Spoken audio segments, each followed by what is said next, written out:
नमस्ते मित्रों, श्री सत्यसाई लक्ष्मी मोहन विद्यालय से गामित प्रज्ञा एस आप सबका हार्दिक स्वागत करती हूँ। कक्षा 9 विषय हिंदी, इकाई 22 वीरों का कैसा हो वसंत। लेखिका है सुभद्रा कुमारी चौहान और साहित्य प्रकार है गीत। तो बच्चों, आज हम इस कविता के बारे में देखेंगे। बच्चों, इकाई है 22 जिसका नाम है वीरों का कैसा हो वसंत। लेखिका है सुभद्रा कुमारी चौहान। तो बच्चों, वीरों यानी कि शूरवीर योद्धा जो रणभूमि में अन्याय के खिलाफ अपने शत्रुओं के साथ लड़ते हैं, जिसे हम कहते हैं शूरवीर योद्धा। अब उनका वसंत कैसा होना चाहिए। वसंत यानी ऋतुराज। वसंत कैसा होना चाहिए, उनकी बात इस कविता में की गई है। तो वसंत ऋतु अपने प्राकृतिक सौंदर्य के लिए प्रसिद्ध ऋतु है। प्रकृति का हर एक रूप इस ऋतु में निखर आता है, परंतु वीरों को इस प्रकृति में रुचि नहीं है।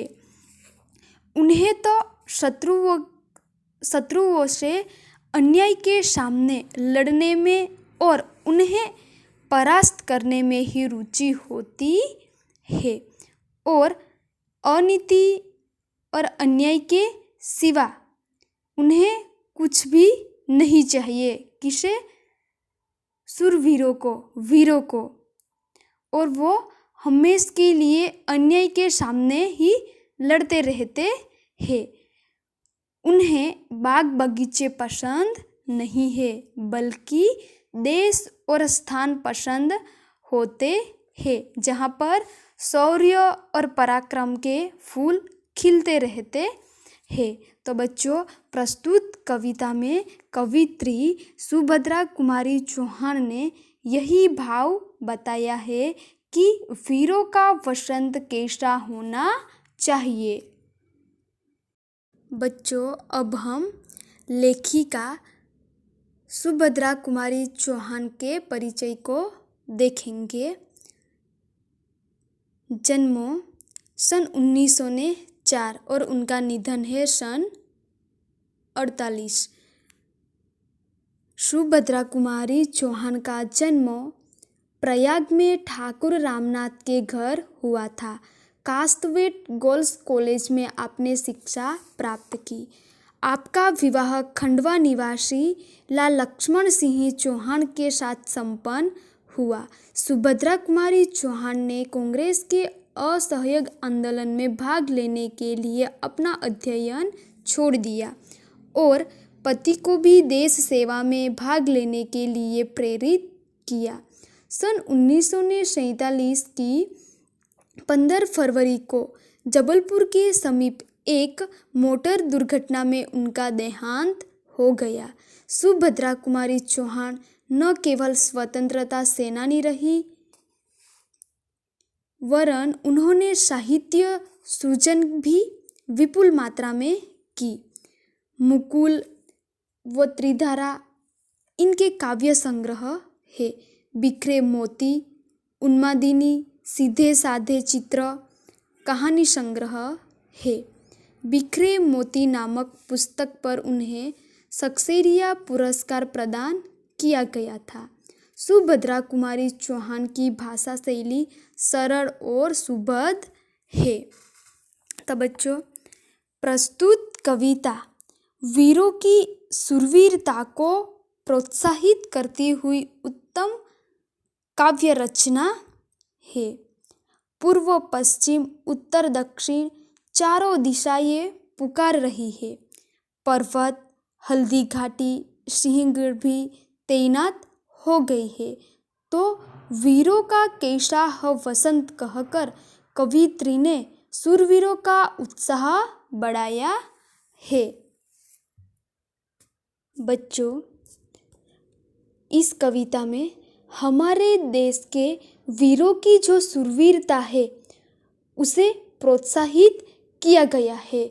और वीरों का कैसा है वसंत कविता में, इस कविता के माध्यम से हमें यह समझाया गया है कि हमें अपनी वीरता दिखानी है, उनसे लड़ना है और हमारे अंदर की जो वीरता है उसे जगाने का काम कवियत्री ने किया है।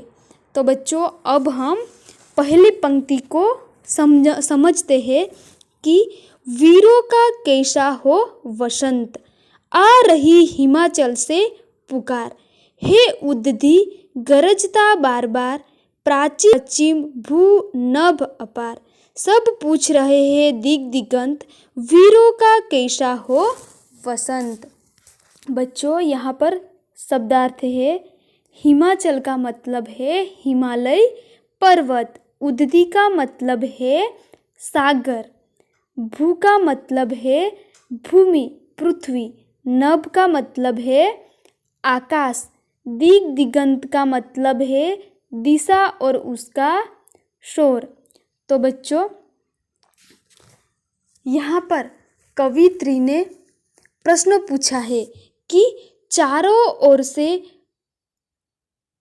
एक ही प्रश्न पूछ रही है कि वीरों का वसंत कैसा है।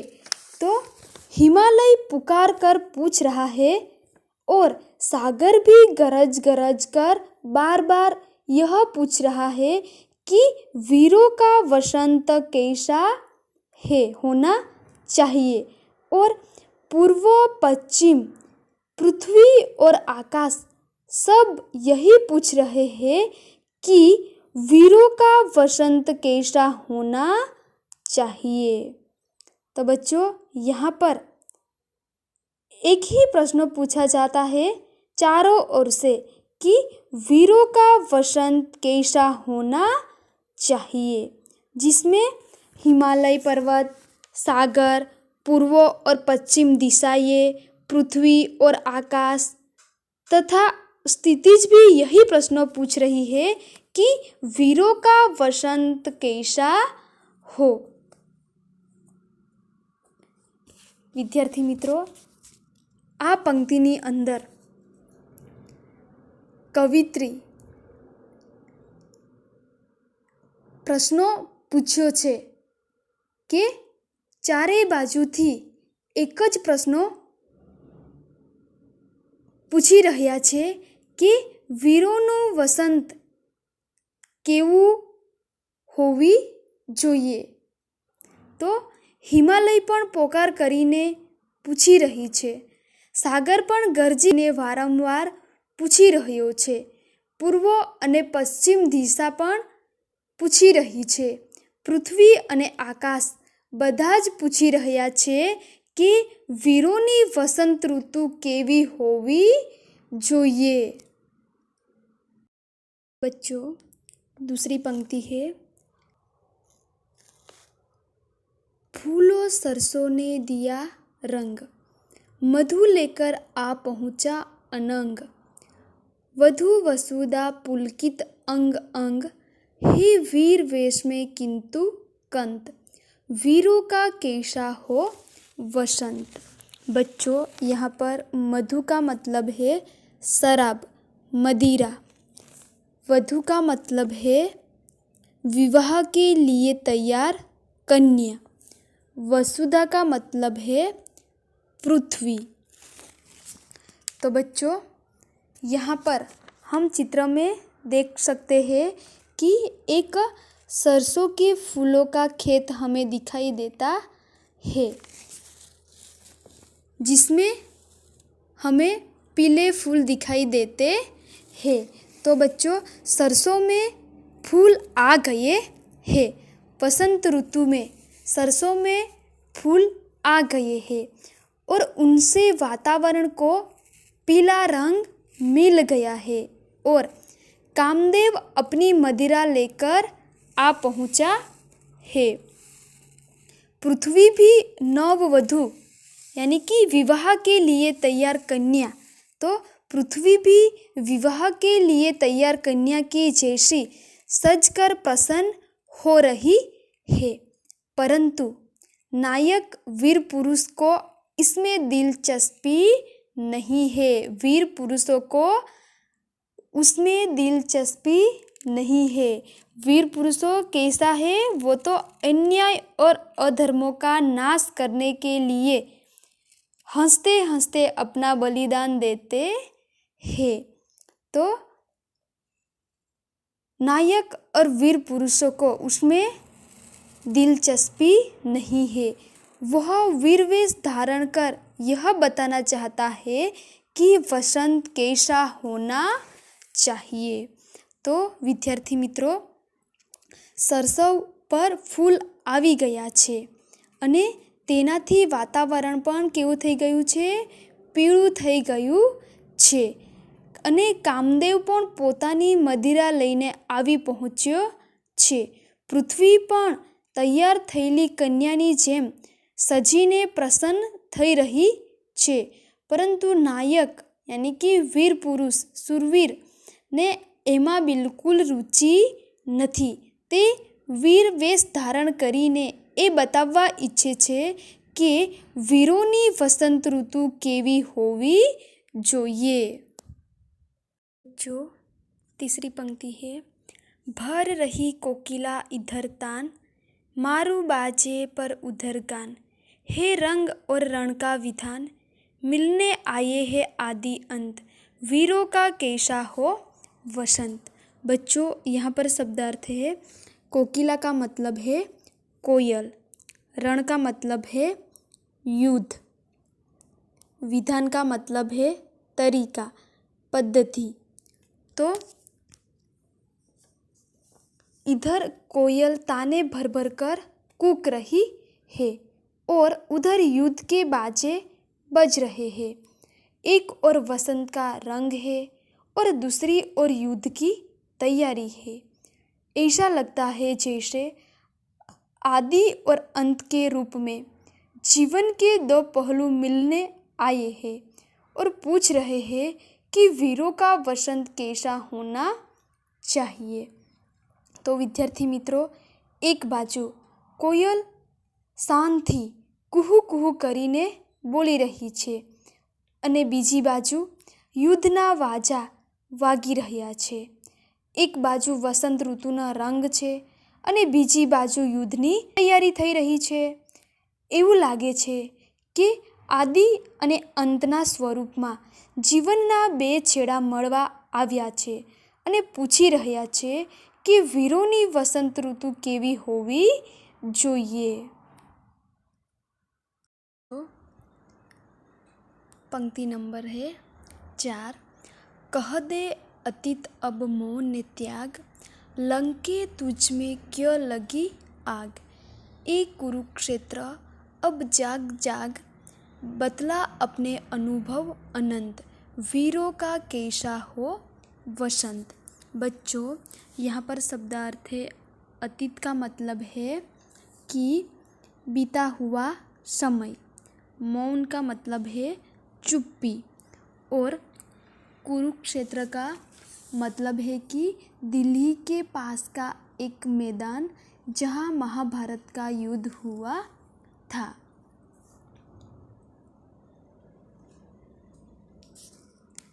बच्चों, यहाँ पर कवित्री ने कहा है कि हे अतीत, अब तुम चुप मत रहो और वीरों के वसंत के असली रूप के बारे में बता दो. हे लंके, तुम भी बता दो कि तुम में हनुमान ने आग क्यों लगाई थी. हे कुरुक्षेत्र, तुम भी जागकर बता दो कि महाभारत का युद्ध क्यों हुआ था. तुम सबको बता दो कि वीरों का वसंत कैसा होना चाहिए.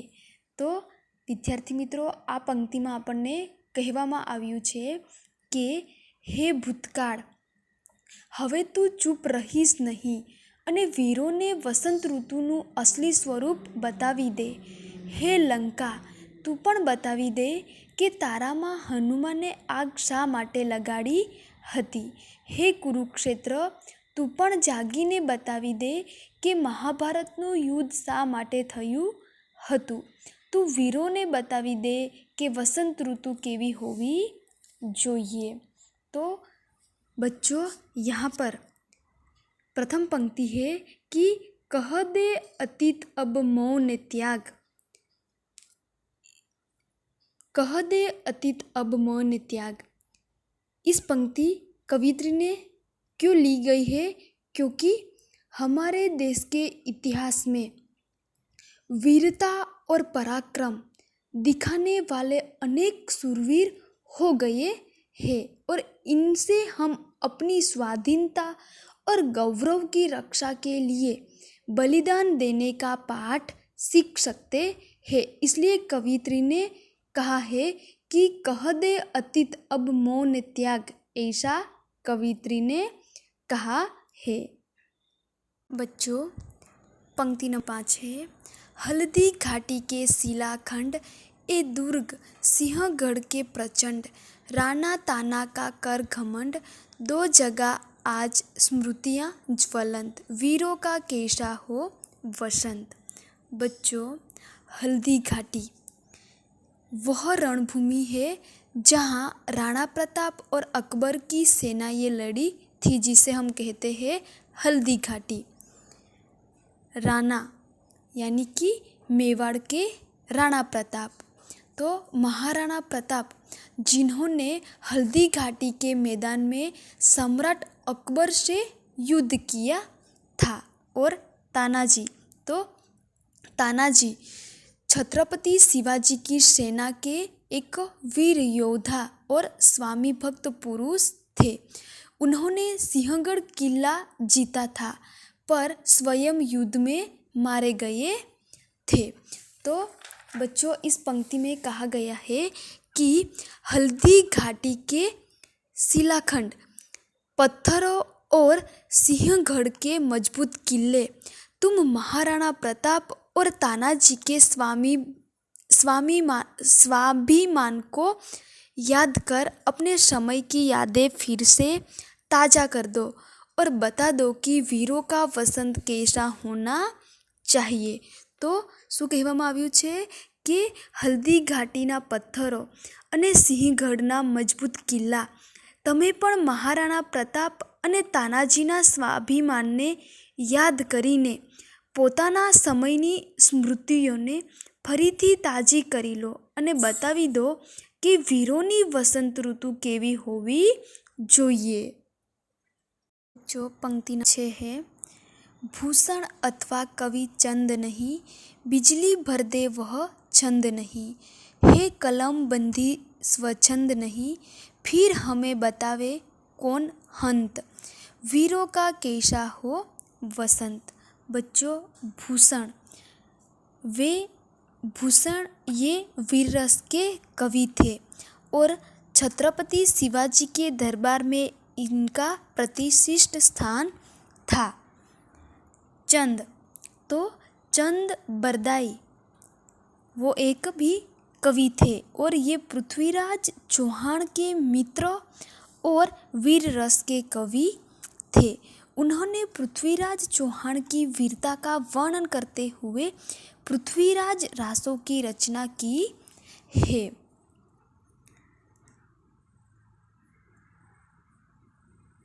छंद का मतलब है बच्चों काव्य रचना और स्वच्छंद का मतलब है पूरी तरह स्वतंत्रता और हंत का मतलब है दुर्भाग्य. तो इस पंक्ति में क्या कहा गया है कि आज भूषण अथवा चबरदाई जैसे वीर रस के कवि नहीं है, ऐसे छंद भी नहीं है जिन्हें सुनकर लोगों में बिजली भर जाए. इसके अतिरिक्त हमारी कलम पर भी पाबंदी लगी है कि खुलकर कुछ लिखना भी संभव नहीं है. दुर्भाग्य है. फिर हमें कौन बताइए कि वीरों का वसंत कैसा होता है. તો આજે કવિ ભૂષણ અને ચંદબરદાઈ જેવા વીર રસના કવિઓ નથી. એવા છંદ પણ નથી કે જેને સાંભળીને લોકોમાં વીજળી જેવી બલિદાનની ભાવના સળવળી ઉઠે. આ ઉપરાંત અમારી કલમ પર પણ પ્રતિબંધ લાગેલો છે. સ્પષ્ટ શબ્દમાં કંઈ પણ લખવું સંભવ નથી. હે દુર્ભાગ્ય! પછી અમને કોણ બતાવશે કે વીરોની वसंत ऋतु કેવી હોય છે? तो बच्चों यहाँ पर लिखा गया है कि हे कलम बंधी स्वच्छंद नहीं. इस पंक्ति का भावार्थ है कि बच्चों यह कविता तब लिखी गई थी जब देश पर अंग्रेजों का शासन था. अंग्रेजी सत्ता ने देश में दमन चक्र चला रखा था. उस समय अंग्रेजों के अन्याय के विरुद्ध लिखना अपराध था, गुनाह था.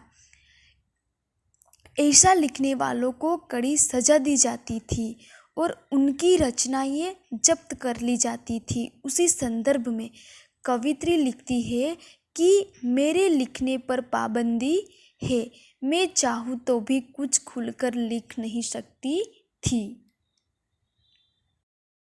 तो बच्चों प्रस्तुत कविता में कवित्री ने यही बताया है कि वीरों का वसंत कैसा होना चाहिए और कवि ने इस कविता के माध्यम से हमें समझाया है कि हमें अपनी वीरता दिखानी है और उनसे लड़ना है और हमारे अंदर की जो वीरता है उसे भी हमें जगाना है. तो बच्चों मैं आशा रखती हूँ कि वीरों का कैसा हो वसंत जो एक कविता है उसके बारे में आपको अच्छी तरह समझ आ गई होंगी.